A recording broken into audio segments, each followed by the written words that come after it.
Pagising ko nga, inayos ko muna yung higaan ko at binuksan yung bintana para mas magbuka man maliwanag kahit paano. Lumabas na pala ako sa kwarto para tignan kung may kape pa. Kaya dali-dali na ako pumunta sa kusina. Pagbukas ko pala, wala na natirang kape. Ganito talaga dito sa amin ubusan. Kaya pag nauna ka, swerte. Mama naman kape, ma. Sa'yo na may kape. Humingi pala ako ng pambili kay mama kaya dali-dali na ako lumabas para bumili ng kape. Ayan nga pala dito sa amin.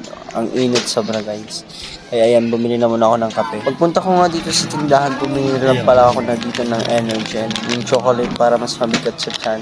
Para hindi na ako gutom. Hindi na pala ako nakapag-vlog ng pagkape ko kasi dinali-dali ko na kasi nantay na ko dito ni Papa. Lumabas na pala ako ng gate. Andiyan na pala si Papa nakatayo.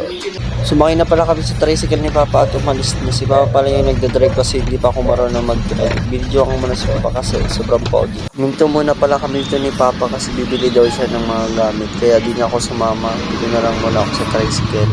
Pumasok ko na pala dyan si Papa kasi may titignan daw siya ng speaker. Hindi ko nga alam kung magkano yan. So ito yung speaker niya. Ayan o. Ayan. Papa. Ano daw yun? 16K. Tapos palagi niyang pinupuntahan. Dito kami, hintay kami dito sa bibilihan. Palagi niyang tinitingin. Ayan o. Ang mahal guys, 16K. Sabi ko kay Papa, mabibili namin yung bag, balik sa sweldo na ako nagsasahod na. Pero as of now, hindi ko pa yun makakaya kasi wala pa naman akong pera. Ang mahal, 16K.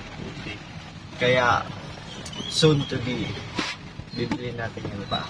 Pagbalik na ni Papa sa tricycle, yan na pala yung mga pinamili niya ng mga gamit. Ayan o. Yan pala yung gagamitin sa PVC. Ayan o. At biglang ako nagutom at may nakita ko nagtitinda ng mani. Kaya bumili muna ako sa halagang 10 piso. Kinain-kain ko muna habang naghahantay. Hindi na pala ako nakapag-video pagdating namin. Kasi oras. Lumating na kami mga 11. Nagdikit-dikit na lang namin yung PVC. At kami ng pattern. Sobrang bilis nga namin nasiraan kami. Hindi namin magamit yung grinder. At sana namin yung nalabot yung kaso hindi naman kasi walang kuryente. Kaya baka pupas na siya. Magawa. Wala din kami magawa Kinabukasan nga binalikan na namin yung tatrabawin namin. Medyo mahirap na kasi mano-mano na lang. Sobrang pawis ko yan. Si Papa nandun sa kabila, tinutulungan na namin. Sobrang tigas niyang guys. As in, ayan tagaktak ng pawis ko. At sinunod ko na nga nagsukol na ako para putulin na yung mga PVC. Ayan, sinukat ko na. Tapos sabay ko nilagari yung sinukatan. Medyo seryoso ako dyan guys. Hindi ko rin ako tumutingin yun. Wow. Pagkasukat ko nga dinali-dali ko na kinuha ko na nagari at time-lapse ko na lang pala ito. Para mas madali na lang yung video. Pagkaputol na ayan, tapos ko putulin yun ay bumalik na rin ako sa paglalainan namin. At sa part na nga ito pinabit na ni Papa yung mga PVC para mailay na. Binago pala yung line namin. Binago pa yung line. Kasi hindi kami mahihirapan. Sobrang nahirapan ko yung namin. Yan, higit-higit yun lang. Minsan, dapat walang magka-hiwalay. At pinalitan lang pala ni Papa yung posit yan. And palitan lang. Medyo nahirapan pa siya kasi ayaw pang pumasok at nagtitiko-tiko pa. Kaya medyo natagalan din kami dyan. Pero nang nakabit naman is okay na rin. At papunta na nga ako sa CR. Ang akala ko dyan, last na yun yung dyan namin kakabitan yung isang posit. Pero hindi pa pala last.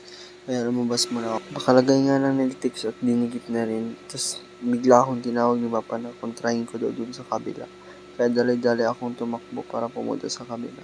Kaya dyan mapainas pa ko. Ayan dali-dali ako dyan Dali-dali, tumatakbo talaga ako. Pagkatakbo ko nga diyan, kinontra ko na. Sobrang init lang guys. Tapos may nakita ko dito mga kungkol na ipis.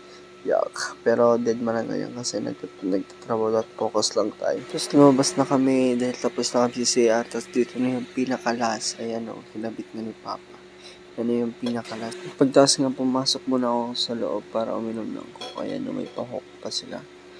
Binidyo ko muna yung sarili ko kasi pogi ako. At sa maghapon namin ginawa ito, ayun nga natapos na. Wala na siyang tigis na dire-diretso na siya, nakakabit na. Tinesting ko na rin pala yung sa taas kung gumagana na talaga. Ayan sa taas. Gumagana naman siya at malakas yung power niya. Power! At ayun nga, inayos ko na nga yung mga gamit at kinuha ko na yung sinyalas ko at ito na yung... At ayun nga, nakaready na ako pa uwi. Hanggang dito na lang. Salamat tunan kayo. Bye-bye!